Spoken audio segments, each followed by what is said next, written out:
Speech to the graduating class of Galactic Federation University, School of Diplomacy, by former liaison to terror, Gis Karfak.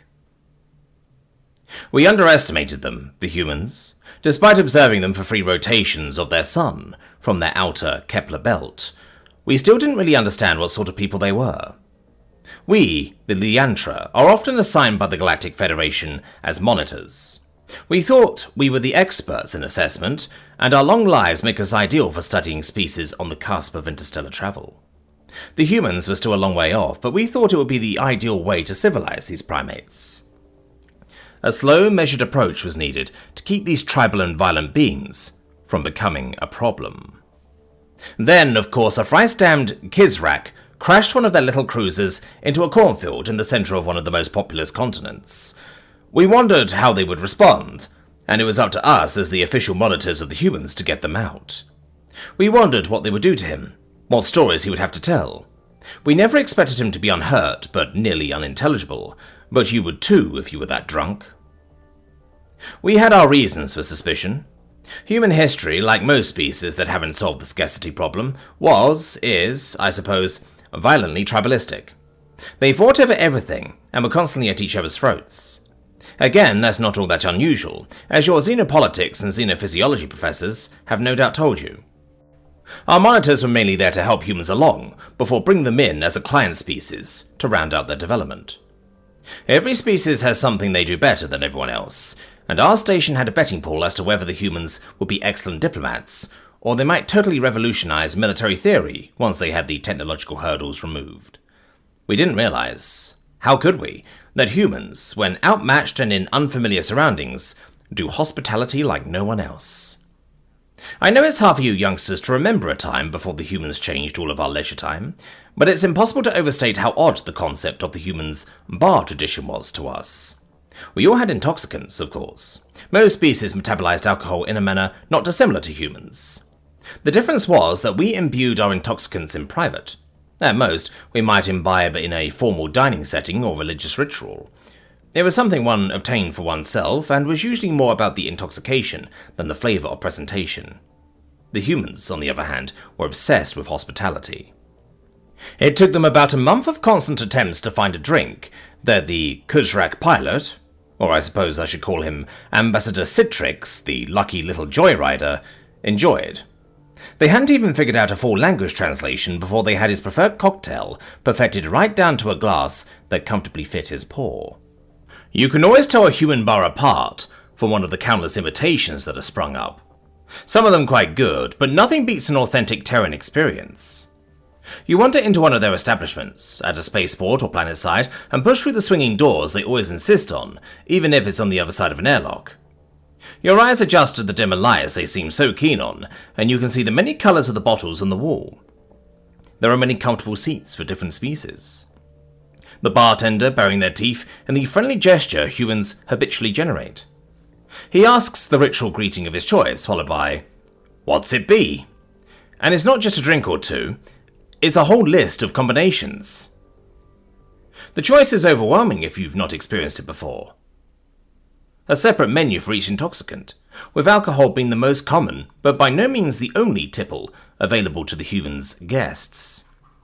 If a human finds a potential guest who is immune or allergic to one they have on hand, they won't rest until they find a way for them to take the edge off in a way that is both pleasing, tasty, and above all hospitable.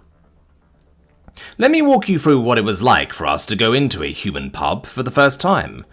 After they set up shop at the Bernard Star spaceport, we were expecting a trading post or art gallery as their first commercial outing, but imagine my surprise when I was ushered into the cool, well-appointed room. I was there midday, but it immediately felt like a late evening as soon as I entered. My uniform coat was taken and neatly hung by a nice female at the door, who I was informed was the owner of the establishment.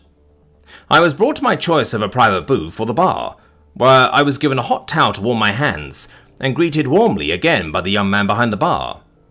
When I did not know what I wanted, they patiently quizzed me about my preferences, and before long I had a little golden glass of one of their whiskies before me.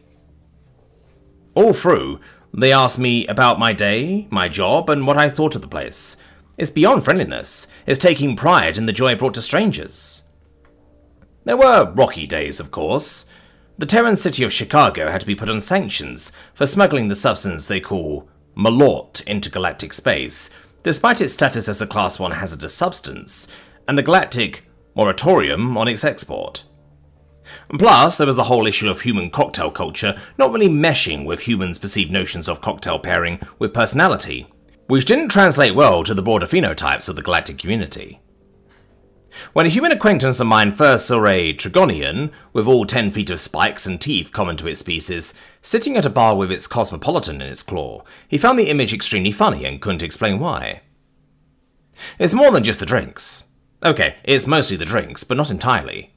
Not all humans are master vinters or booze sorcerers. Many humans don't even partake of their own intoxicants for health or superstitious reasons. Drinks were how their talent for hospitality was revealed to us, but it isn't the source of their talent. Human musicians are not the best in the galaxy, but they really care that the music is pleasant for their guests. Human food isn't everyone's favourite, but a human chef will work all day till they find a recipe pleasing to you. Humans have almost entirely given up making their own clothes, as higher technology fabrics are significantly better than those they had access to. However, they make sure to dress in colours and styles that put their guests at ease and show respect. We expected them to treat us as they had treated each other, and we thought the worst of that. We were right, but we were so wrong. Humans, when afraid, can be dangerous, hateful, and destructive. Humans, when they feel in power or in control, can be as cruel and hateful as any other species. However, when they feel outmatched and powerless, or when they feel comfortable and appreciated, they fall back on hospitality, and no one does it better than they do. They wanted to find their place in the universe, and they found it in their own past. Whenever members of weaker nations interacted with the stronger, it was hospitality that brought about cultural understanding and acceptance. It was in sharing a glass that they mended fences. I was informed by one human that the earlier civilizations drank beer out of a communal vessel, which meant one could trust one's drinking partner, as there was no poison in the brew besides the alcohol. When individual vessels became commonplace, they would clink their glasses, mugs, or tankards together, symbolically reuniting them. An unbroken ritual they have conducted for all the millennia since, and I, for one, am always happy to raise a glass with their kind. So let this be the lesson to your future monitors, diplomats, and would-be guides of those species you don't understand. Never underestimate the unknowns, because there are more terrible enemies, and more importantly, great friends to be made out there. Who knows how much lower our standards would be today had we never met the humans. And to the humans in attendance, give some thanks to your ancestors for raising the bar.